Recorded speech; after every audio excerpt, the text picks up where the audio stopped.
Okay, hi everybody. Thank you so much for coming and joining us again on the Non-Podcast Podcast. This is an episode where we continue to talk about what funding resiliency is, how does one achieve it, especially when the landscape can be so volatile and so many shifts are coming in unprecedented times. I wanted to welcome Carmen Gandulla here with us. She is a CFO, she is a COO, and one of the most exciting pieces that I wanted her to talk to you about today was the fact that she comes from the public sector. She used to work in the city department for Jersey City. And she is very aware of what it's like to sit on that side of the chair, both as a grantee and as a grantor. And I think she's going to have some really interesting pieces that we can share about, like, what is it that you can tighten a position up to make a better proposal for government funding, restricted funding, all of that. But with that, Carmen, why don't you say hello? Hi. Hello. So, yes, I've worked in the city of Jersey City. I've been like I said, in banking and finance for, my first half of my career, second half being in the public sector. And I was the director of community development, which we administer state, local, and federal grants. I worked for plenty of nonprofits, plenty of the development community, because I also had to work in the real estate space in funding projects like parks and developments and so on and so forth. So funding resiliency is key and critical for, I think, the life of anyone's health, right? In regards to whether it's personal, business, Yeah. community, where we work.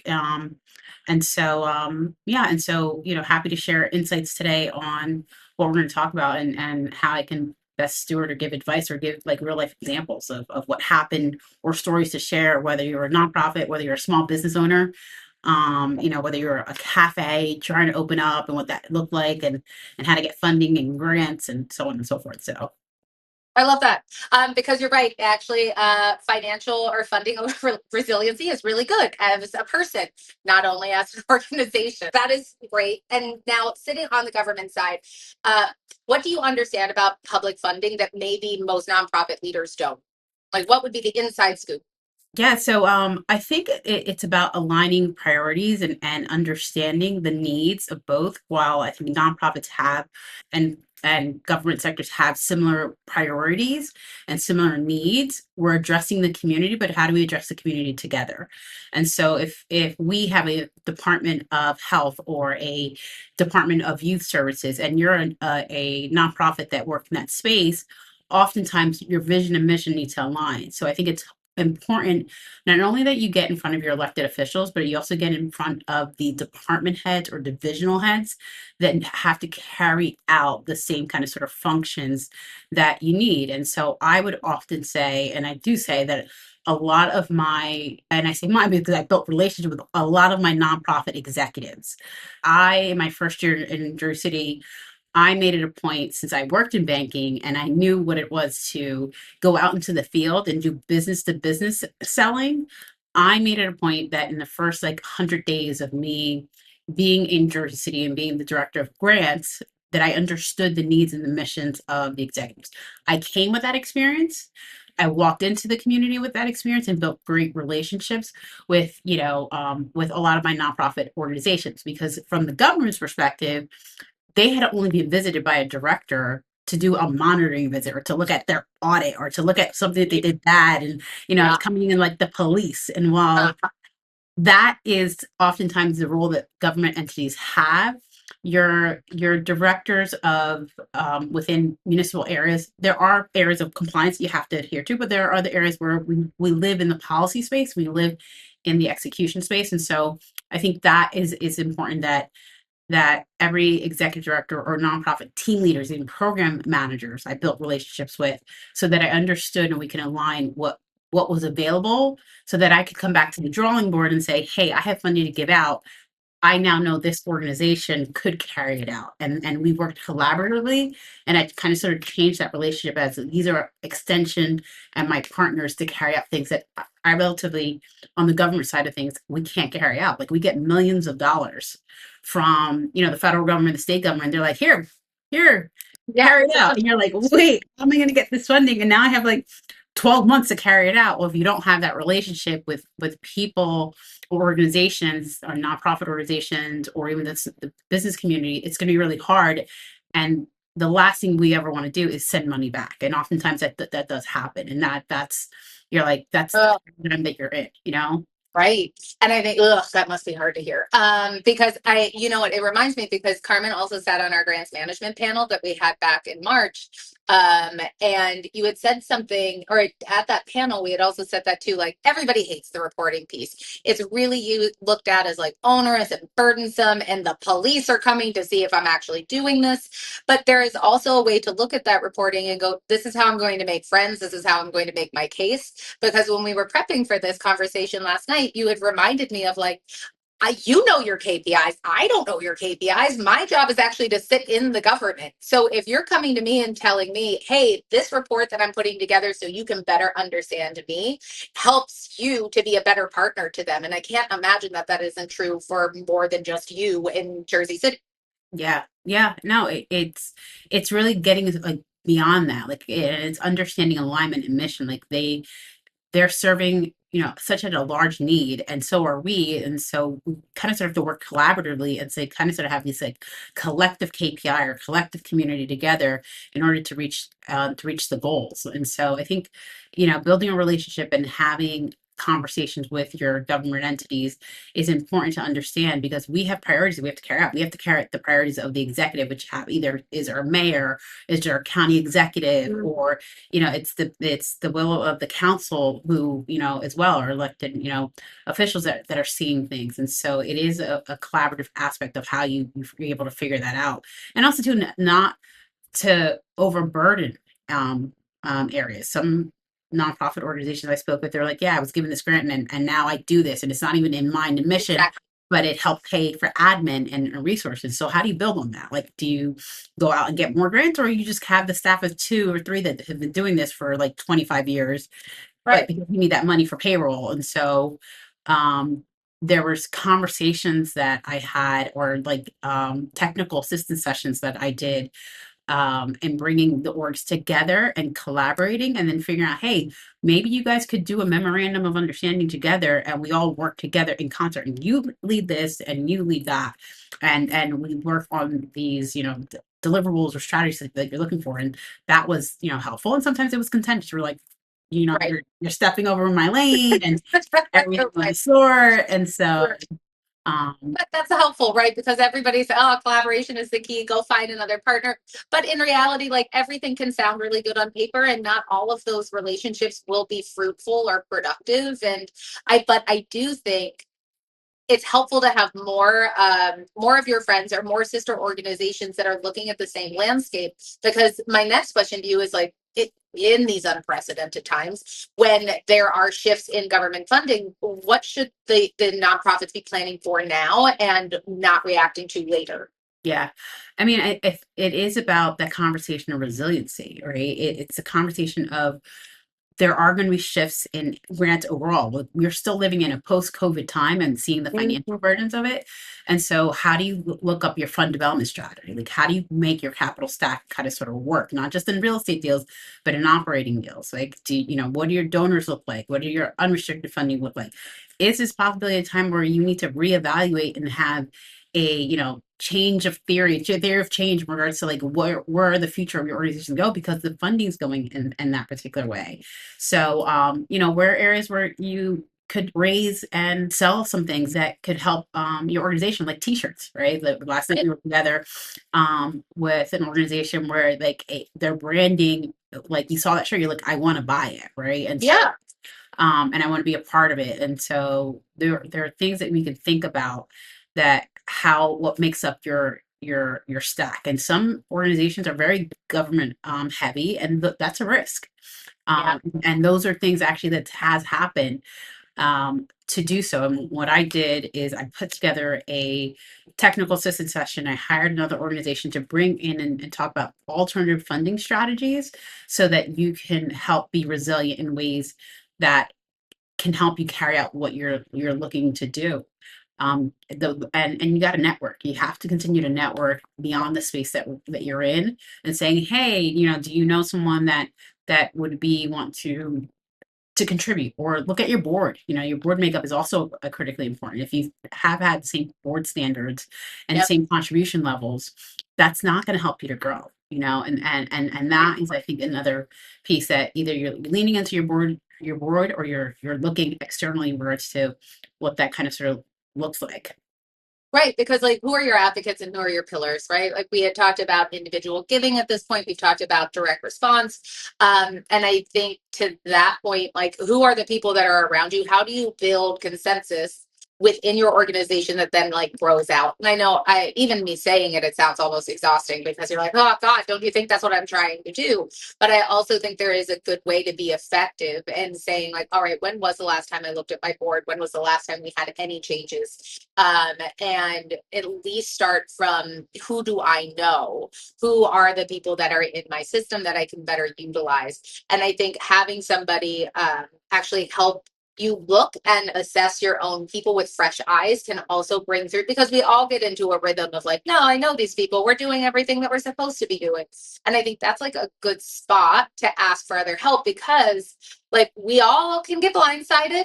And so like from your side, like where do people get blindsided the most? Like the thing that you're like, man, I see this too often. You know what it is, that you're not assessing your strategic plan enough for impact and finance. Like I'm a CFO, but I'm also a COO, and I look at both areas. And oftentimes, when you're making assessments, you're like, okay, I have all the policy framework and all the ideas, but you don't have the financial pieces working in line with your operations. And so, being able to give advice and seeking out abilities to advise and lean into these things and making them like action orientated, I think is critically important. And oftentimes, when I talk to organizations, I'm like, okay, I've read your strategic plan, it's great, but how are you tying it into a business operation model that makes sense? Yes, you are a nonprofit, but that's a financial designation, right? That's Right. an administrative designation. That is not something that says, oh, well, we're not going to make any money, or we're not going to figure out some of those things. So you have to look at Right. your development strategies. You have to look at some of the areas. And on the government side of things, is really building that relationship with the directors, of recreation, health, and understanding, saying, hey, I'm just a nonprofit you're giving money to. I could be your back end operation or assistant to run your program and to run this, where you're not making, I would say, duplication of services. We hear it a lot, like, making sure you're not duplicating your funding and your services, but you can do proper alignments. If we have a benchmark of her serving 1,000 youth or 2,000 youth or 3,000 youth, well, you could say, hey, I could take this on for the municipality for you in this program that you're looking to do. And so I think Oh, that's smart. that's the piece where I think we're in these kind of sort of crunch and smaller times where you're being told, hey, you got to go raise money. You Right. could be an extension to the government entities as a partner and a collaborator carrying out the same mission. Because we're also shrinking too. Like we've got Right. career staff that've been in these jobs for a very long time, and now they're retiring, and now we have smaller budgets. So, we have to do less with, more with less. And how do we do it? Those are kind of sort of the alignments that the government sector can bring. Well, and what I love about that advice, right, is that you could be any size and do that, right? Like you could be one person just starting something. You could be, 1,000 person starting something too. If you know who your officials are in your city, in your township, in your municipality, there is a way to reach out, because to your point, like what for you on the other side, you're sitting there, I have this money that I have to give away. I know that because you too want to be productive and successful in your jobs, to making sure that like the government entity is also delivering in on community building and development and all of these really important things. So there can be alignment in helping that out. And I would say, like, no matter what size you are, do you know your officials in Yeah, the public sector? absolutely. And knowing who your grants directors are, and knowing even your finance people, like, your finance people and your procurement people know a lot too, in government, because they process a lot, and we see a lot of things. And True. often we're back end people, but your finance people are also important people who keep things afloat and see things moving over and over again. So I think those are, critical things. And then understanding where to look for federal grants, and looking for, the platforms and softwares that are out there that help you steward some of these things. Your fund development person should be, or if you don't have a fund development person, like, they're listing and ideas that you could go towards and get. And if you're attending events or conferences and things like that, look at who the sponsors are, take that book home and like email them and find out who they are, or people who speak on panels, like find out saying, hey, I need help. Like, can you help me in one or two ways, either board expansion, right? Or get someone that wants to Yep. be on the board, True. money, or just sharing word of mouth, right? Availability, Right. and being able to say, what impact work program needs to be elevated. Those are, things that can be helpful. And I guess if you were going to go further to that, right? Like if you are be curious, right? Reach out and find out who those people are. What would be a strong application? So say if I'm a nonprofit and I'm like, oh, good, I've just met Carmen. She's my representative. What would be a great way to position myself that you would be like, oh, this is the kind of answer that I needed. This is the kind of like, all right, we're ready to go, boots on the ground. So the great way to position yourself is looking at what the executive, I would say the executive of a town is the mayor, saying like what are him or her priorities, and then looking and saying like we do this too. We could do this kind of sort of together in concert, and figure out like what the steps are going to be to take you there. Like so for example, like Big Brothers Big Sisters had a Bigs in Blue program, which is a partnership and collaboration with our police and fire. And so they came to me and they were like, we would love to do a place-based, mentorship program. And I said, okay, great. Well, we know the chief of police, but like we need to know how to connect and what the strategies are, and how do you get the police up. And so, I picked up the phone and was able to, put the chief of police and then their deputies and everyone together to work on how to build better partnership with our youth, and how do they mentor and things of that nature. And I've been gone from the city for almost like a year now, and it's great to see other officers that I haven't met along the way still being part of that fabric, almost like a couple years later. So I think those are continue to build and cement in those relationships, even surpass whoever's going to be there is important. So, Right. Right. Not make it not just people dependent, but I also guess like the strength of the positioning is like, that I can reach public support services, that I have access to library or utilities or health. So if that I have access to those, bring me programs or bring me things that I can actually say, let me activate this network and put these, or at least connect them. So that way there's an opportunity for a partnership, a program to kind of grow out of it. That's great. Know your audience, I guess, that's the other thing that they say. absolutely. And I guess here's my last question. That's my favorite question. Is that I'd love to hear of something that you always see, a common mistake, a pet peeve where you're like, people keep doing this and I really wish they'd stop doing it because it doesn't ever turn out. I think for us, right, it's often, it is when we're talking to a nonprofit, they're like, oh, that's fine. I'm going to go to the for-profit world and bring a finance person to come in and run my like $5 million organization. That never works. There is too much of a learning curve. It is too distinct in that way. But it's not to say that it can't, but that person needs like guidance and help and support and all of those things. Not everything is transferable. That's fine. That's absolutely right. Grant-based accounting and the accrual-based accounting in the space and some of those areas, you definitely need people that understand the space, because oftentimes when you do work in the private sector, it doesn't correlate, it doesn't transcend, and you get stuck in just trying to, in the accounting kind of sort of terminology. But I would say also too, like pet peeve is going out and recreating something that is already existent and not communicating. I'm such a collaborator that it oftentimes like, okay, so why are we all replicating the same things when we can work in unison and everything of the sort? And so that seems to be like, okay, we're all creating the same program, we're doing all the same things, but we're not, Right. it doesn't tie into what we're doing. Or overextending yourself, like as an organization, like Sure. in space that it's now becoming too costly for you to